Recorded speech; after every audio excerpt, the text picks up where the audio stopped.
மேகதாது பற்றி இனி பேசுவதற்கு இங்கே அனுமதி இல்லை. எங்களுடைய இந்த திருத்தத்தை ஏற்றுக்கொள்ள வேண்டும் என்று விளக்கினார். நீங்க அப்போ கையை உயர்த்தி அவருக்கு நீங்க குறுக்கீடு செய்து நீங்கள் சொல்வது ஏற்புடையதாலே என்று பேசியிருக்கிற வாய்ப்பு உங்களுக்கு இருந்து அப்போதும் அதை செய்யவில்லை. திருத்தங்கள் திருத்தங்கள் திருத்தங்கள் திருத்தங்கள்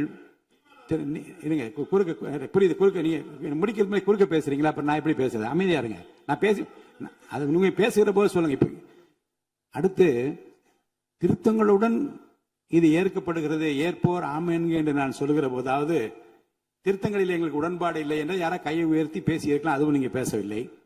மாண்புமிகு முதலமைச்சர் அவர்கள் தன்னுடைய தீர்மானத்தை திருத்தங்களுடன் என்று படிக்கிற போதும் யாரும் ஆட்சேபனை தெரிவிக்கவில்லை.